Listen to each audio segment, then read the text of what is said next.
Hello friends, स्वागत है आपके अपने परिवार एग्जाम पीक पावर में। मेरा नाम है योगेंद्र और आज हम आपके लिए फिर से लेकर आ गए हैं सेमेस्टर 3 का मोस्ट इम्पोर्टेंट क्वेश्चन जो कि आता है paper M I L Hindi जो कि आता है पेपर में। तो ये इसी थर्ड यानी कि 3, समझे ना।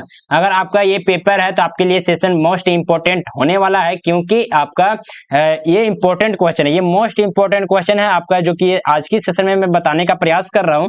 समझे ना, बहुत ही इजी लैंग्वेज है, समझे ना। इतना इजी लैंग्वेज है कि आप पीडीएफ को भी पढ़िएगा ना तो उसके बाद भी आपको समझ में आ जाएगा, समझे। तो अगर आप पेड पीडीएफ अगर परचेज करना चाहते हैं इन सारे क्वेश्चन का, समझे ना, तो आपको इस नंबर पर मैसेज कीजिएगा 943070 2606। आप इस नंबर पर व्हाट्सएप मैसेज कर दीजिए, आपको पेड पीडीएफ प्रोवाइड करवा दिया जाएगा। पेपर पर आने की जैसे मिल हिंदी ये इसी 3 का अगर पेपर आप परचेज कीजिएगा तो मात्र आपको 10 रुपए में प्रोवाइड करवा दिया जाएगा, मात्र 10 रुपए में आपको मिल जाएगा। लेकिन मिनिमम आपको 5 पेपर को परचेज करना पड़ेगा, तब कोई भी पेपर हो, मेजर पेपर हो, जैसे मेजर ज्योग्राफी हो गया, हिस्ट्री हो गया, कोई भी पेपर हो आपको कोई भी पेपर अगर आपको परचेज करना है तो आप इस नंबर पर मैसेज कर दीजिए, सर हमको माइनर पेपर जो कि इकोनॉमिक्स का हमको चाहिए, मेजर पेपर ज्योग्राफी का चाहिए पेड पीडीएफ। तो इस नंबर पर मैसेज कीजिए, मात्र आपको 10 रुपया लेकर आपको पीडीएफ प्रोवाइड करवा दिया जाएगा, समझे ना। तो एकदम टेंशन फ्री होकर आइए। अगर आप पीडीएफ को अगर एक बार भी पढ़ लेते हैं तो उससे बाहर आपका एग्जाम में नहीं पूछा जाएगा। और पिछले बहुत सारे सेशन में करवा चुका हूं, अगर उन सारे सेशन को अगर आप लोग नहीं देखे हैं, समझे ना, उन सारे सेशन को अगर आप लोग नहीं देखे तो इसी वीडियो के डिस्क्रिप्शन बॉक्स में चले जाइए, वहां पे आपको जो कि प्लेलिस्ट का लिंक मिल जाएगा और वहां से आप देख सकते हैं सीक्वेंसेस सारे के सारे क्लास को, समझे। तो चलिए स्टार्ट करते हैं। और स्टार्ट करने से पहले मैं बता दूं कि आप लोग अभी तक इस चैनल को सब्सक्राइब नहीं किए हैं तो चैनल को जरूर से जरूर सब्सक्राइब करके बेल आइकन को प्रेस कर ले, ताकि आने वाली जितनी भी सारी वीडियो सबसे पहले आप तक पहुंचे। और सेशन को पहले तो लाइक कीजिए, और मैं प्रयास किया हूं कि आपको एकदम आसान से आसान भाषा में समझाने का, समझे ना। एकदम टेंशन फ्री होकर क्लास कीजिए, पूरा पूरा फुल अंतिम तक देखिए, समझे ना। आप ऐसा नहीं कि 1-2 मिनट देखिएगा उसके बाद ही कर दीजिएगा सर हमको समझ में नहीं है, ऐसा नहीं। एटलीस्ट पूरा देखिए, उसके बाद नहीं समझ में आता है तो फिर कमेंट कीजिए, हम फिर से प्रयास करेंगे आपको समझाने के लिए।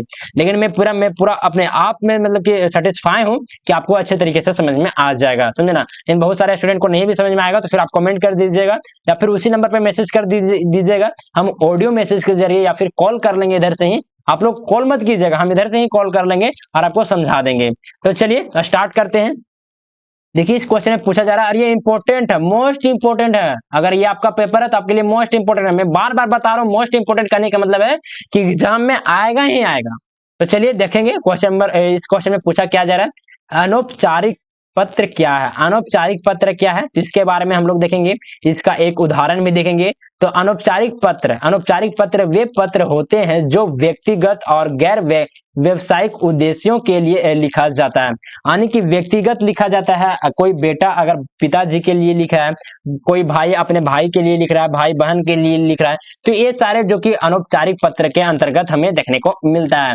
इन पत्रों में भाषा की शैली अधिक स्वाभाविक और अनौपचारिक होती है। अनौपचारिक पत्र आमतौर पर 2 दोस्तों, परिवार के सदस्यों के या परिचितों को लिखा जाता है। यानी 2 दोस्तों कहने का मतलब कि जैसे अगर राम और श्याम अपना मतलब कि परम मित्र है, तो राम अगर श्याम को अगर पत्र लिख रहा है तो वो अनौपचारिक पत्र के अंतर्गत में लिखेगा, औपचारिक पत्र वो नहीं लिखेगा, अनौपचारिक पत्र लिखेगा।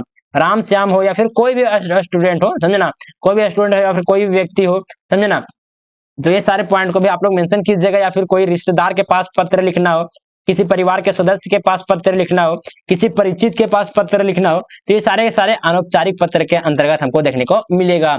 इन पत्रों में औपचारिक की आवश्यकता नहीं होती है, और इन्हें लिखते समय व्यक्ति अपनी भावनाओं और विचारों को स्वतंत्र पूर्वक व्यक्त कर सकता है। यानी कि जो भी उनके अंदर में भावना है, कोई अगर किसी से गुस्साया हुआ है या फिर कोई किसी से खुश है, तो अपने भावना को मतलब कि खुलकर व्यक्त कर सकता है पत्र के माध्यम से, अनौपचारिक में। लेकिन औपचारिक पत्र में इस तरह से आपको नहीं करना, जो आपका मेन काम है, जो मुद्दा है, उस पर ही उसमें लिखा जाता है। चलिए जैसे में हम लोग देखेंगे, जिसका यहाँ से एग्जाम्पल में हम लोग देखेंगे, पिता पुत्र को लिखा गया पत्र, मित्र को लिखा गया पत्र, संबंधी को लिखा गया पत्र, परिजनों को लिखा गया पत्र, या अपने माता पिता को माता पिता को लिखा जाता है। अनौपचारिक पत्र में अपने माता पिता, परिजनों, दोस्त या सगे संबंधियों को लिखा जाता है, समझे ना। यानी कि अनौपचारिक पत्र किसे कौन कौन लिखता है, तो पिता पुत्र को पत्र लिखता है, मित्र मित्र को लिखता है, समझे ना, मित्र को मित्र पत्र लिखता है, या फिर संबंधी के पास पत्र लिखा जाता है, परिजनों के पास पत्र लिखा जाता है, माता पिता के पास पत्र लिखा जाता है। ये सारे के सारे अनौपचारिक पत्र में के माध्यम मतलब पत्र के फॉर्मेट में लिखा जाता है, समझे। और नेक्स्ट में हम लोग देखेंगे तो ये पत्र पूरी तरह से निजी या व्यक्तिगत होते हैं, यानी कि ये पत्र पूर्ण रूप से क्या होते हैं, तो निजी होते हैं, व्यक्तिगत होते हैं। इस तरह के पत्रों में व्यक्ति अपने भावनाओं, विचारों व सूचनाओं को अपने प्रयोजनों को भेजते हैं। प्रयोजनों का हानि करने का मतलब कि जो सगे संबंधी हैं, यार दोस्त हैं, समझे ना, माता पिता हैं, उनको भेजते हैं। इस तरह के पत्र में भाषा बहुत ही सरल और सहज और मधुर होती है। और अनौपचारिक पत्र में प्रयोजनों को हाल चाल पूछने या उन्हें निमंत्रण भेजने, धन्यवाद देने या कोई महत्वपूर्ण सूचना देने के लिए लिखे जाते हैं। इसलिए ऐसे पत्र को शब्दों की संख्या लिखने वाले व्यक्ति पर निर्भर करता है। यानी कि अनौपचारिक पत्रों में समझे ना कि आप पे डिपेंड करता है कि कितने शब्दों में लिखना है। जो व्यक्ति लिख रहा है उस पर डिपेंड करता है कि हमको 1 पेज में ही लिख देना है, या फिर 50 वर्ड में ही लिख देना है, 100 वर्ड में लिखना है, या फिर वो 1000 वर्ड में लिखे। यानी कि लिखने वाले व्यक्ति पर ही डिपेंड करता है। लेकिन अनौपचारिक पत्र में मतलब समझिए कि बहुत ही संक्षिप्त भाषा में, यानी कि बहुत ही लिमिट वर्ड में ही, लिमिट सेंटेंस में ही अनौपचारिक पत्र को लिखा जाता है, समझे। तो इन दोनों के बीच में देखिए क्वेश्चन आपको इस तरह से नहीं पूछेगा कि अनौपचारिक पत्र क्या है, औपचारिक पत्र का है। ये तो समझिए नॉर्मल से पूछा जाएगा। लेकिन अगर क्वेश्चन में इस तरह से पूछा जाए कि अनौपचारिक और औपचारिक पत्र में अंतर स्पष्ट करें, इन दोनों की विशेषताएं बताएं, कौन औपचारिक पत्र लिखता है, कौन अपने अनौपचारिक पत्र लिखता है, तो इस तरह से क्वेश्चन आ जाएगा, समझे ना। 1 लाइनर क्वेश्चन हो, फिर ऑब्जेक्टिव होगा, कुछ भी हो, समझे ना। एकदम क्वेश्चन डिट्टो नहीं पूछेगा, लेकिन क्वेश्चन पूछेगा तो पूछेगा जो सेशन करवाया जा रहा है इस चैनल के माध्यम से, उसी से ही पूछेगा। एकदम टेंशन फ्री रहिए, आप खाली क्लास कीजिए। चलिए अनौपचारिक पत्र के प्रकार, यानी अनौपचारिक पत्र के कौन कौन से प्रकार हैं, तो इसके बारे में हम लोग देखेंगे। अनौपचारिक पत्र अपने सगे संबंधियों, रिश्तेदार और परिजनों को लिखा जाता है, जो विभिन्न उद्देश्यों से हो सकता है। जिसमें से फर्स्ट में आते हैं शुभकामना पत्र, आभार प्रदर्शन पत्र, संवेदन सहानुभूति या सांत्वना पत्र। नेक्स्ट में आता है नाराजगी या खेद पत्र, सूचना वर्णन संबंधी पत्र, सुझाव सलाह पत्र, क्षमायान या आश्वासन संबंधी पत्र। तो देखिए यहाँ पे कुछ इंपॉर्टेंट 4 पत्र के प्रकार, यहाँ पे अनौपचारिक पत्र के प्रकार हम बताने का प्रयास किए हैं। आप इन सारे पॉइंट को भी आप लोग जरूर से जरूर मेंशन कर दीजिएगा अगर आंसर शीट में, तो आपका एग्जाम में ना रहना बहुत ही मतलब कि बहुत ही अच्छे तरीके से आपका कॉपी को खाली देख लेगा ना कि पॉइंट बना कर लिखा है, तो उतने में नंबर आपको मिल जाएगा। चलिए अनौपचारिक पत्र की विशेषताएं में देखेंगे तो फर्स्ट में आता है स्वाभाविक और अनौपचारिक भाषा। भाषा सरल और स्वाभाविक होती है, जिसमें बोलचाल की भाषा का प्रयोग किया जाता है। बोलचाल भाषा प्रयोग करने का मतलब है कि कोई व्यक्ति अगर देहात में है तो देहात भाषा में भी वो लिख सकता है अनौपचारिक पत्र को। लेकिन अगर औपचारिक पत्र लिख रहा है तो समझिए कि उसको एक शुद्ध लैंग्वेज में लिखना पड़ेगा, शुद्ध भाषा में लिखना पड़ेगा। अगर शुद्ध हिंदी में लिखे या फिर शुद्ध यानी कि करेक्ट इंग्लिश में लिखे। और जैसे हम लोग अपने झारखंड से रिलेट है तो झारखंड में खोरठा भी बोलते हैं, हिंदी भी बोलते हैं, समझे, बहुत अलग अलग भाषा बोलते हैं। तो उन सारे भाषा में भी अनौपचारिक पत्र को लिख सकते हैं, यानी कि बोलचाल भाषा में भी हम अनौपचारिक पत्र में लिखते समय प्रयोग कर सकते हैं। चलिए नेक्स्ट पॉइंट में आते हैं, कोई निश्चित संरचना नहीं, यानी कि इसका कोई भी निश्चित संरचना नहीं होता है। अनौपचारिक पत्र में कोई विशेष संरचना का पालन नहीं किया जाता, लेकिन इसमें सामान्यतः प्रेषक का पता, तिथि, संबोधन, मुख्य संदेश और समापन शामिल होते हैं। चलिए नेक्स्ट पॉइंट में आता है भावनाओं की स्वतंत्र अभिव्यक्ति। पत्र लिखते समय अपनी भावनाओं और विचारों को स्वतंत्र रूप से व्यक्त कर सकता है और अनौपचारिक पत्र में।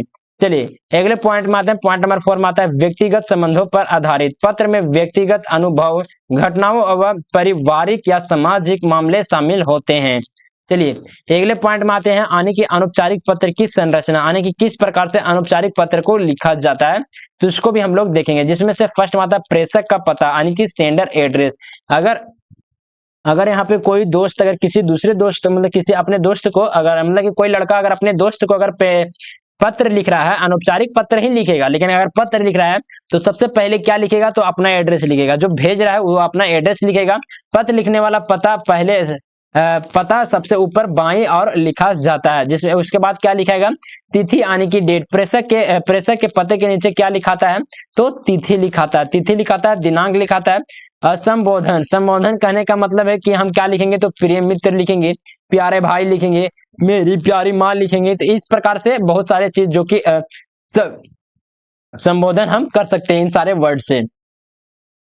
चलिए नेक्स्ट आते हैं, नेक्स्ट पॉइंट में लिखेंगे हम लोग मुख्य संदेश, जो कि आता है बॉडी। यह पत्र का मुख्य भाग होता है जिसमें संदेश लिखा जाता है।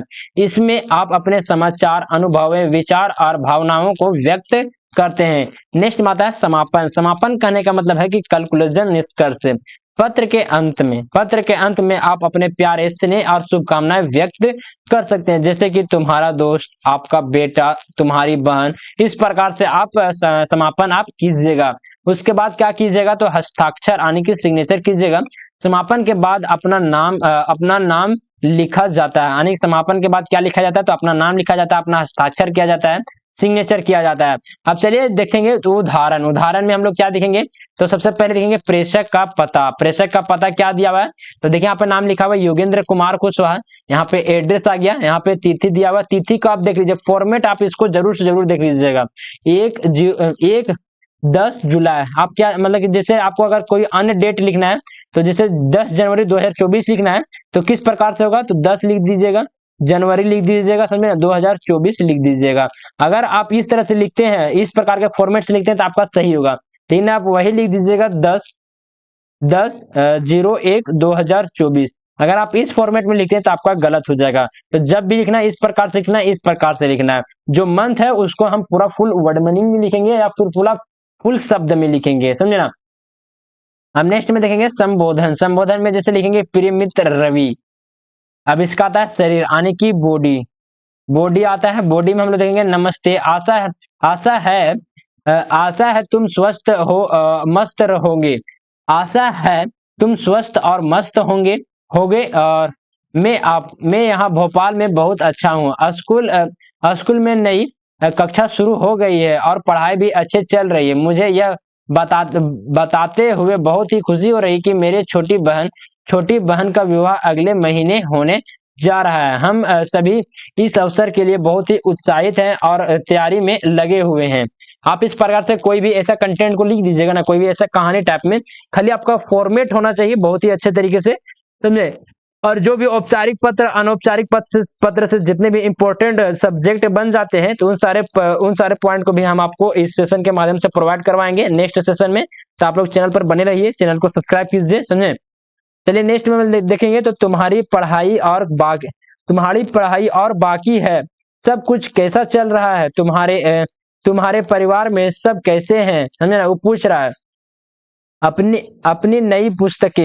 अपनी नई पुस्तकें और कोई नई गतिविधि जो तुम कर रहे हो, वो उसके बारे में भी बताना, समझे। यानी कि क्या आप कर रहे हैं, कौन कौन से तुम्हारे पास नई पुस्तकें हैं, क्या तुम्हारे परिवार का कैसा मतलब कि मतलब हाल चाल कैसा है, समझे ना। मतलब कि क्या कहते हैं उसको, मतलब हाल चाल पूछते हैं, मतलब कि किस प्रकार से ठीक ठाक है, कोई प्रॉब्लम है, ये है वो है, वो सारे चीज पूछा जाता है।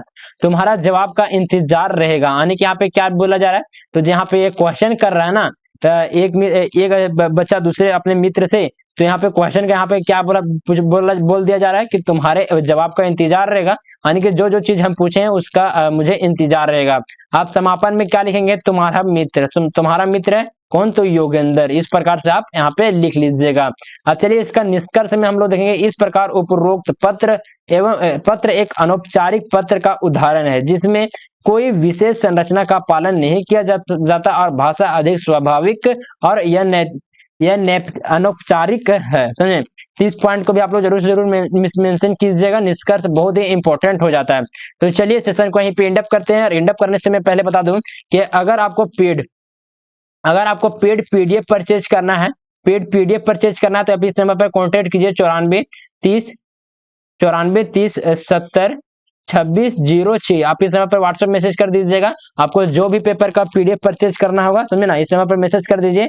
आपको कुछ बहुत ही नॉमिनल फीस, जो कि एक पेपर पर 10 रुपए लिया जाएगा, मिनिमम आपको 5 पेपर परचेज कीजिएगा तब। तो मेरा 10 रुपये लेकर आपको लगभग 50 पेपर, 50 रुपये देने के बाद आपको 5 पेपर का पेपर जो कि पीडीएफ मिल जाएगा। और उस पीडीएफ को अगर आप एक बार भी पढ़ लेते हैं तो उससे बाहर आपका एग्जाम में नहीं पूछा जाएगा। उस पर बहुत ही ज्यादा काम होता है, बहुत ही ज्यादा काम हुआ, बहुत ही मेहनत लगा। प्रीवियस ईयर गेस्ट पेपर, बहुत सारे बुक को यहाँ पे एनालिसिस कर ही पीडीएफ को तैयार किया गया है। तो टेंशन फ्री होकर आप पीडीएफ को परचेज कीजिए, अपने तैयारी में 4 चांद लगाइए और टॉप कीजिए। आप लोग टॉप कीजिए, यूनिवर्सिटी टॉप कीजिए, कॉलेज टॉपर बनिए। इस प्रकार से आपका एकदम कंप्लीट तैयारी करवाया जाएगा। एकदम टेंशन फ्री होकर आप हमारे चैनल के माध्यम से जुड़ सकते हैं। अगर क्वेश्चन समझ में आया होगा तो जरूर से जरूर हमें कमेंट के माध्यम से बताइएगा, और नहीं समझ में आएगा उसके बाद ही बताइएगा, ताकि हम अगले सेशन में और हम बेहतर से बेहतर समझाने का प्रयास करेंगे। और सेशन को अभी तक लाइक नहीं किए तो सेशन को लाइक कीजिए, अपने दोस्तों के साथ शेयर कीजिए, और अभी तक चैनल को सब्सक्राइब नहीं किए तो चैनल को भी सब्सक्राइब करके बेल आइकन को प्रेस कर लें। Thank you for watching this session. जय हिंद, जय भारत।